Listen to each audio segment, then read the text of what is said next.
Hi, and welcome to the explanation video of first internal of theory of computation, or we can say theory of formal languages. I am Ayush. Let's begin. To the first question. Here's the first question in which we have to use the set of productions to show that the sentence is valid or not. Here's the four sentences given. Uh, let's jump to the reference of this grammar. Here's the reference of this grammar. Where we have a set of terminals known as T, where all the words are written and all their grammars has been written in this form. Next, we have this set of non-terminals where all the grammar phases are written and you can see in this slide. Next, we jump to the first sentence, the happy hare runs. In this sentence, the sentence could be framed with noun phrase, intransitive verb phrase. In this sentence, we can see that the article is the adverb is happy, noun is here, and the intransitive verb here is run. Now, combining all this, we can see here article, adjective, noun, and intransitive verb, where article, adjective, and noun comes together and makes noun phrase, and intransitive verb comes together to make intransitive verb phrase. Hence, we can say that the happy hare runs is a valid sentence. To the second sentence, it is similar to the first one with a adverb. Here we can see that in the sentence, the article is the, adjective is sleep, noun is tortoise, and intransitive verb is runs, and with the addition of adverb quickly. Here we can see that article, adjective, and noun brings together to make noun phrases, and intransitive verb plus adverb brings together to make intransitive verb phrase. Hence, by seeing to the sentence, we can state that it is a valid sentence. Now to the third. Here is the third sentence. The tortoise passes the hare. In this, the article is the, noun is tortoise. Here is the verb is transitive, which is passes. Article is the and noun is here. To frame a sentence here, the article and noun brings to noun phases, transitive verb to transitive verb phrase, and again article and noun which brings to noun phrases. By inferring to the sentence that a sentence is noun phrases, transitive verbs phrase, and noun phrase, we can prove that the tortoise passes the hare is a valid sentence. Now to the last one. The sleepy hare passes the happy tortoise. The noun phrase, transitive verb phrase, and noun phrases is the sentence. And then here the article is the, adjective is sleep, noun is here, and transitive verb is pass. Again the article is the, adjective is happy, and noun is the tortoise. Here also article, verb, adverb, article, adjective, and noun comes together to make noun phrases, and transitive verb comes together and make transitive verb phrase. Here we can say that hence the sleeping hare passes the happy tortoise is a valid sentence. Let's jump to the second question. Here's the second question. Construct derivation tree for the sentences in question 1. What is derivation tree? A derivation tree is a representation or the step-by-step process of generating a sentence in a formal language, where the node of a tree is production rule and the leaves or the edges are words. Here's the first sentence. The happy hare runs. Here the sentence is broken down into two, noun phrase and intransitive verb phrase. Noun phrase are then further divided into three, article, adjective, and noun, and intransitive verb phrase is divided into one, which is intransitive verb. Here the article is the, adjective is happy, and the noun is here, and intransitive verb is runs. Into the second, the sleepy tortoise runs quickly. Here the sentence is divided into two, noun phrase and intransitive verb phrase. The noun phrase are also divided into three, and intransitive verb is divided into two: article, adjective, noun, and intransitive verb and adverb.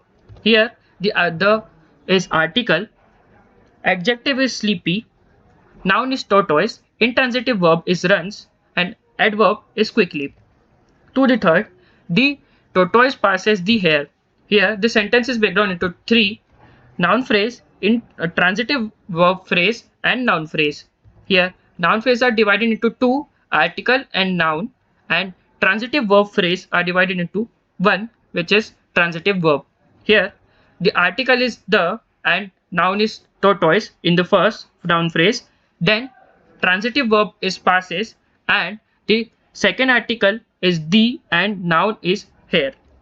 To the fourth, the sleepy hare passes the happy tortoise. Here sentence is breakdown into three: noun phrase, transitive verb phrase, and noun phrase. Here noun phrase further divided into three: article, adjective, noun, and transitive verb phrase is divided into one: transitive verb. Here the first noun phrase, the article is the, adjective is sleepy, noun is hare, the transitive verb is passes, and the second noun phrase, the article is the, adjective is the, happy, and noun is tortoise. Let's hop on to the next question.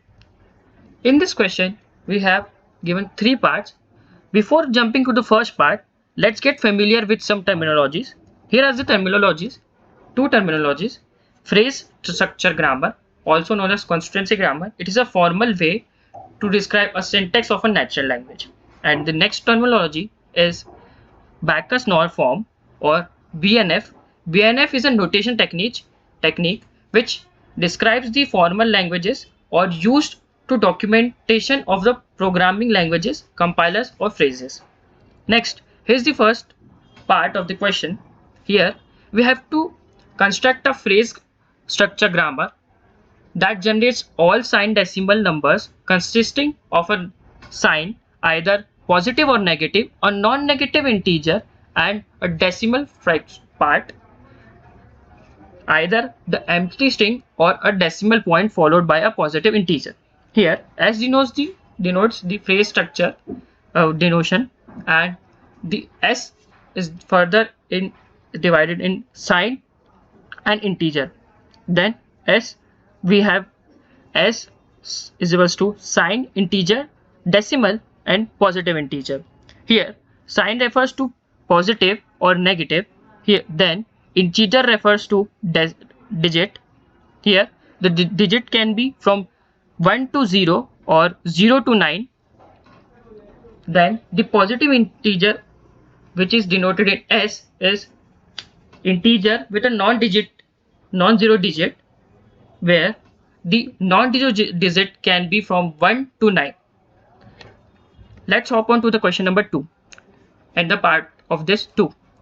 Give us the Backus-Naur form of this grammar. Here's the Backus-Naur form of the grammar, where the signed decimal number is then referred to sign integer or sign integer decimal positive integer. Here sign denotes positive or negative, integer denotes a digit where the digit is from 0 to 9, and non-digit 0 is from 1 to 9.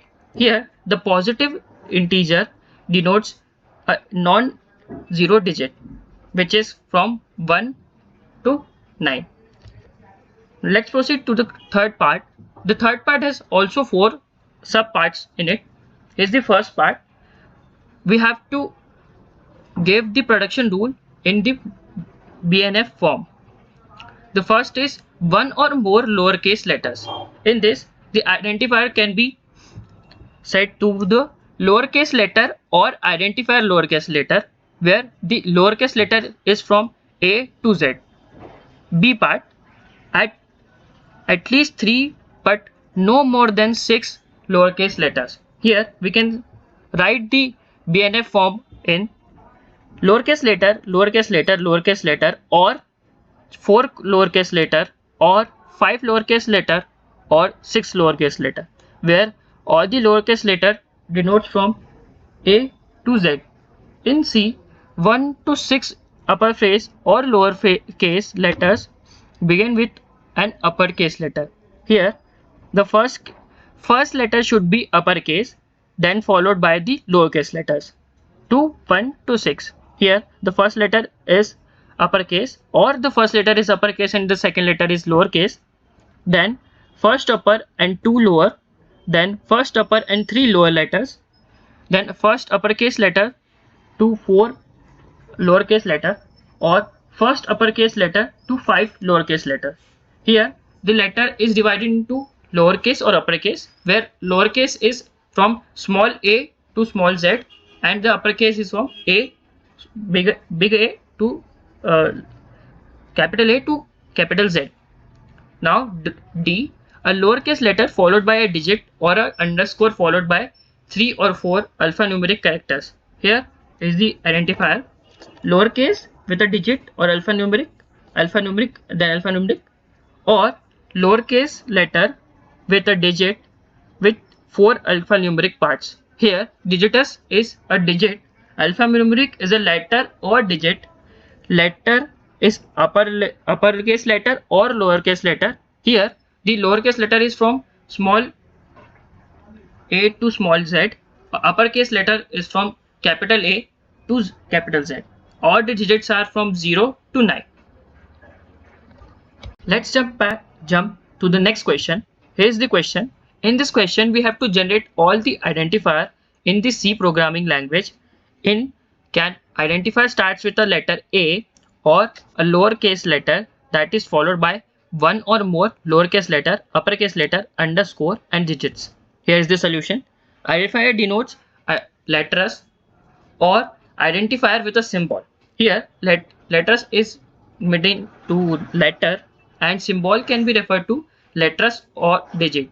Here, the letter can be lowercase letters and uppercase letter, which are small b to small a to small z, or uppercase letter which is capital A to capital Z, and the digits can be from 0 to 9. Let's proceed to the next question. Here is the question. Given by production rules in extended backwards NOR form, we have to generate all the decimal numerals consisting of an optional sign or a non-negative integer and a decimal fraction with either empty string or a decimal part. Here, the extended backwards NOR form is also a notation technique which expresses the syntax of the co-programming language with communication protocols and file format. Here's the solution. Numeral is denoted with a sign, then a non-zero digit with a decimal part, or it can be denoted as a sign 0 with a decimal part. Here the sign can be positive or negative. The non-zero digit should be from 1 to 9, or digit can be stands to 0 or a non-zero digit. Here the decimal part is dot and the digit part. Proceed to the next question. Here's the question. In this question we have to state whether the grammar can be generated for the given postfix notation. Here's the notations. Now the postfix notations are the mathematical notations which typically consist of a set of production rules where the operands comes before the operators. We can see in the first A part where the operands are before and then the operators followed by them. Here's the first part. Here's the whole expression which is subdivided into two terms and one additional operator. Here the terms are further divided into three subsectors, which is three factors, which denotes identifiers as A, B and C as operand, and then with followed by multiplication operator and addition operator. Next, here in this expression we cannot generate postfix notation because the postfix notation only operates on four operators: addition, subtraction, multiplication and division. Here in this expression, the increment operation cannot be performed in a standard postfix notation. Here's the third, x y minus z multiplication. Here, the whole expression is divided into three parts, two factors and one multiplication operator, where the first factor is next to the expression, which is denoted as xy minus with the factor with a multiplication operator. Here the expression is further divided into two terms with addition operator with a factor and a multiplication operator. Here the terms are further divided into factors, which is divided into identifiers as x and y with addition operator with another identifier as z with a multiplication operator. Here's the fourth part, wxyz minus and with a multiplication. Here's the whole expression, which is further divided into two factors and a multiplication operator, which consists of a factor expression in a factor and a multiplication operation. By solving it, we can set with four identifiers which is w, x, y, and z with addition operator and a multiplication operator. Next, here is the fifth part, ADE minus operator and multiplication operator. Here's the whole expression is divided into two factors and a multiplication operator, which further divided into a factor with a whole expression and a multiplication operator. On solving it, we can say that we have three identifiers as A, D, and E with a additional operator and a multiplication operator. On to the next question. In this question, we have to state whether the grammar can be generated for the infix expression or not. Here are some expressions. What is infix expressions? Infix expressions are some expressions where the operators is placed between the operands, or it is a normal expression with a combination of operands and operators. Here's the first expression. In this first expression, we cannot generate infix expression because the two consecutive operators are without a parenthesis. Here, in this type of grammar, two consecutive operators are not allowed in the grammar. Next, in this expression, we divide the whole expression into three terms, which is term, addition operator, and another term, which terms further divided into factor and a multiplication operator. Here, by solving the whole expression, we come to the point that the A is the identifier, then followed by multiplication operator with B as an identifier with an addition operator, with C as an identifier with multiplication operator, and followed by D, which is also an identifier. C part. In a C, here is also with the same explanation, we cannot generate the infix expression because of lack of parenthesis between the two consecutive operators. On to the next. Here's the expression. The whole expression is divided into three subparts: factors, multiplication operator, and factors. Here, the factor is subdivided into a expression which is m plus n or p minus q. Here, on solving all the expression, and we identifier as m with a multiplication operator, then an identifier as n with multiplication operator, identifier as p with addition operator, with another identifier as q. Thank you.